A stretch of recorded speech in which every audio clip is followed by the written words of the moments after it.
Halo sore guys, siang sih, masih siang jam 2. Siang hari ini kelihatannya mendung, tapi aku sudah sampai ada di Benteng Frederick yang ada di Yogyakarta. Nah, aku akan eksplor seperti apa benteng ini ya. Pasti banyak kisah-kisahnya. Ikuti perjalananku untuk eksplor ada di Yogyakarta. Gas! Sahabat, selamat datang di channelku Peter Sahabat Kamu. Jangan lupa untuk subscribe dan nyalakan loncengnya. Aku berangkat dari stasiun Solo Balapan Kota Solo menuju ke stasiun Yogyakarta. Di sini ada kereta namanya KRL. Dengan cukup membayar Rp8.000 memakai kartu, kita sudah bisa naik perjalanan dari Kota Solo menuju Jogja dengan menempuh waktu kurang lebih 1 jam perjalanan. Usahakan datang lebih awal supaya dapat tempat duduk. Kalau tidak, kita hanya bisa berdiri. Di dalam kereta sendiri gerbongnya itu seperti ini, yang tidak dapat berdiri sedangkan yang lain juga bisa duduk. Maka sampailah di stasiun Tugu Yogyakarta. Aku lanjutkan perjalanan ke Jalan Malioboro. Di sini surganya para pejalan kaki dan yang mau beli oleh-oleh ataupun pakaian merchandise khas dari Yogyakarta. Akan melewati Pasar Beringharjo Yogyakarta, lalu tepat ada di depan dari Museum Benteng Frederick Yogyakarta. Benteng ini dekat dengan titik 0 km Yogyakarta. Ini sudah ada papan petunjuknya. Kita masuk, lalu kita harus beli tiket terlebih dahulu. Di situ sudah ada jelas harga tiketnya, mulai dari dewasa perorangan Rp3.000. Bila rombongan 20 orang, harganya Rp2.000 dan anak-anak juga Rp2.000. Nanti di dalam ada bioskop Frederick yang kita bisa pilih. Tampak bagian depan ini sangat luas sekali dan di sana ada cat warna putih tulang dan di atas ada tulisannya Frederick. Berdirinya Benteng Frederick di Yogyakarta tidak lepas dari lahirnya Kesultanan Yogyakarta. Keraton Kesultanan Yogyakarta pertama dibangun pada tanggal 9 Oktober 1755. Setelah keraton mulai ditempati, kemudian dibangun bangunan pendukungnya seperti Pasar Gede, masjid, alun-alun, dan bangunan pelengkap lainnya. Kemajuan keraton semakin pesat sehingga hal itu membuat kekhawatiran pihak Belanda. Oleh karena itu, pihak Belanda mengusulkan kepada Sultan agar diizinkan membangun sebuah benteng di dekat keraton. Pembangunan benteng tersebut dengan dalih agar Belanda dapat menjaga keamanan keraton dan sekitarnya. Akan tetapi, di balik dalih tersebut, Belanda mempunyai maksud tersendiri, yaitu untuk memudahkan Belanda dalam mengontrol segala perkembangan yang terjadi di dalam keraton. Letak benteng yang hanya 1 jarak tembak meriam dari keraton dan lokasinya yang menghadap ke jalan utama menuju keraton menjadi indikasi bahwa fungsi benteng dapat dimanfaatkan sebagai benteng strategis, intimidasi, penyerangan, dan blokade. Dengan kata lain, bahwa berdirinya benteng tersebut dimaksudkan untuk menjaga apabila sewaktu-waktu Sultan berbalik menyerang Belanda dan berubah memusuhi Belanda. Oke kawan, kali ini kita akan menonton bioskop seperti tadi yang sudah diiklankan di depan. Saat ini tepat jam 1 siang di hari Minggu. Kita akan lihat yuk seperti apa di dalamnya.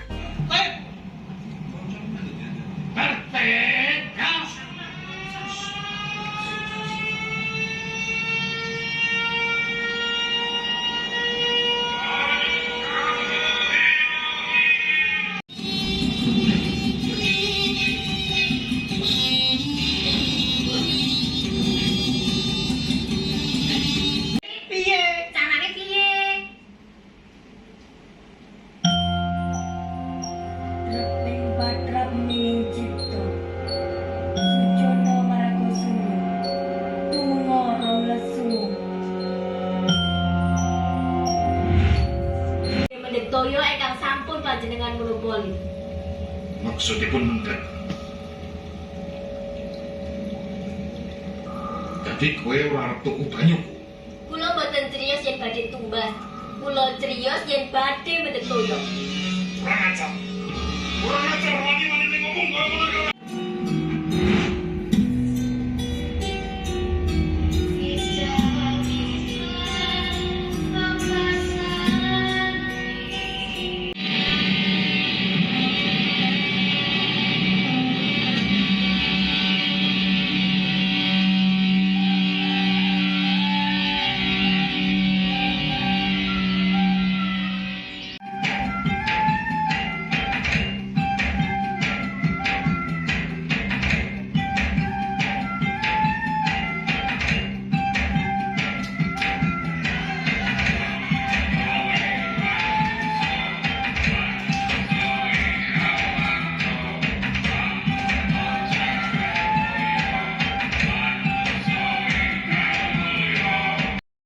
Oke kawan, setelah kita lihat bioskop, kita turun untuk melihat apa saja yang ada di Benteng Vredenburg ini. Pada tahun 1760 mulai dibangun sebuah bangunan yang digunakan sebagai benteng company Belanda. Bangunan benteng ini masih sangat sederhana. Pada 1767, Gubernur Pantai Utara Jawa di Semarang meminta kepada Sultan agar benteng tersebut dibangun lebih kuat untuk menjamin keamanan orang-orang Belanda.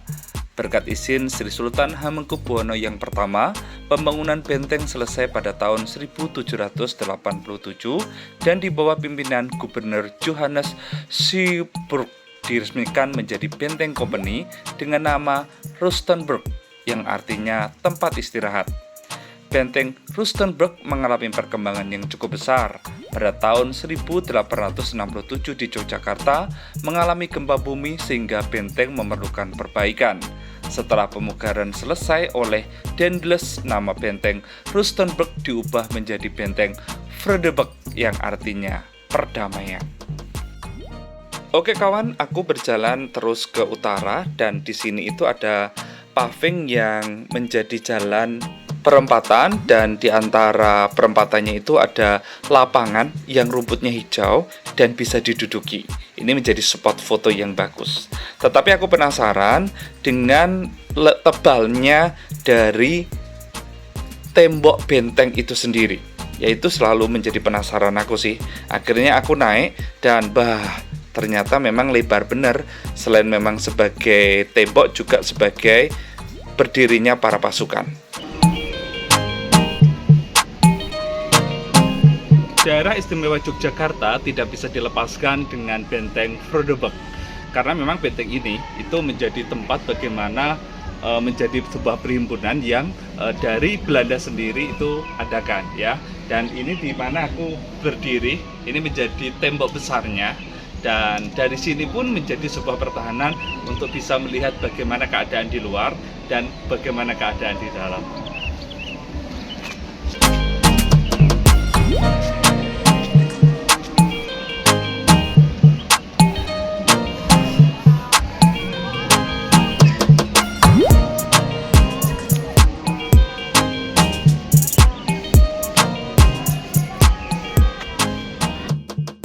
Iya kawan, pasca proklamasi kemerdekaan Indonesia 1945, Benteng Vredenburg diambil alih oleh instansi militer Republik Indonesia.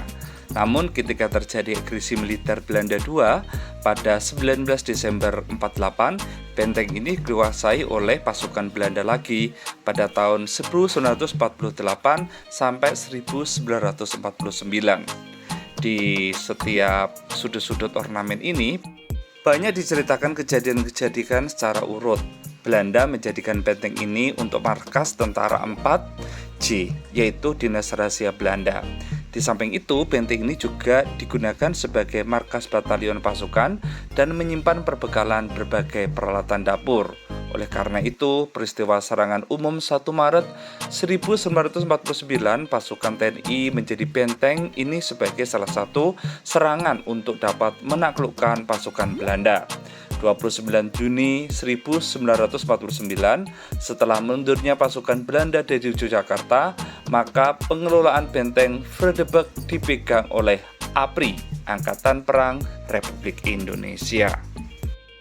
Sahabat menilik kembali peristiwa-peristiwa yang lalu, Benteng Vredenburg merekam peristiwa-peristiwa tersebut yang terjadi di kota Yogyakarta.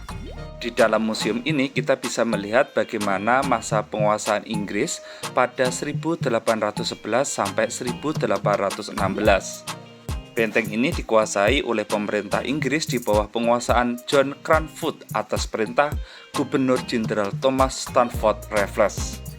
Pada masa penguasaan Inggris terjadi peristiwa penting di tempat ini, yaitu terjadinya penyerangan serdadu Inggris dan kekuatan-kekuatan pribumi ke Keraton Yogyakarta pada 18 sampai 20 Juni 1812 yang dikenal dengan peristiwa Geger Sepoi. Pada tahun 5 Maret 1942, ketika Jepang menguasai kota Yogyakarta, benteng ini diambil alih oleh tentara Jepang. Beberapa bangunan benteng Vredenburg digunakan sebagai tempat tawanan orang Belanda dan orang Indonesia yang melawan Jepang. Benteng Vredenburg digunakan pula sebagai markas Kempeitai dan juga sebagai gudang senjata serta amunisi tentara Jepang. Sahabat, di dalam koleksi unggulan Museum Benteng Vredenburg ini ada beberapa hal yang sangat menarik.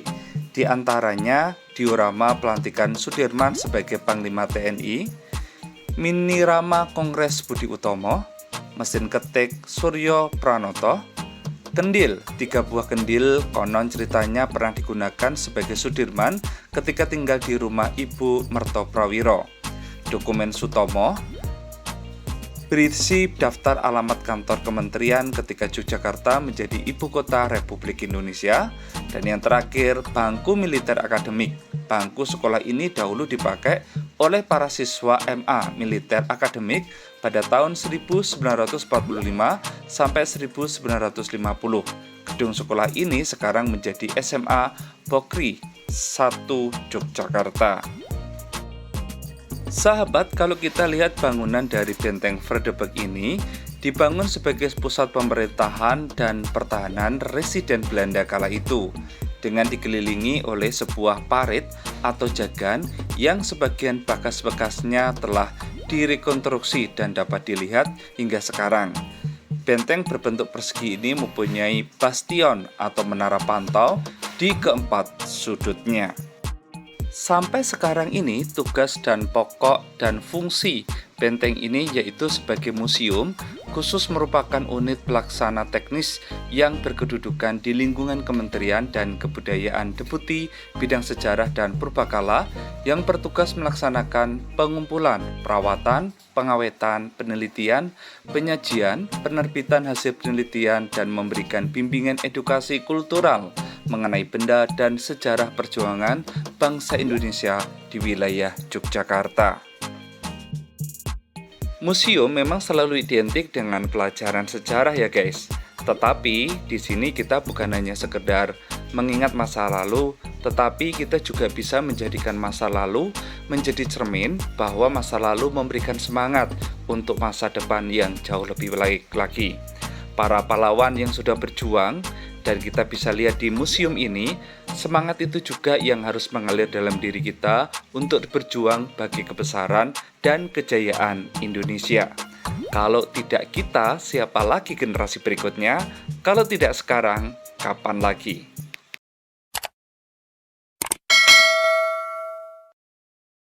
Terima kasih kawan sudah menemani perjalananku dalam explore di Museum Benteng Vredenburg Yogyakarta. Jangan lupa untuk menyaksikan video-video lainnya dalam channelku ini.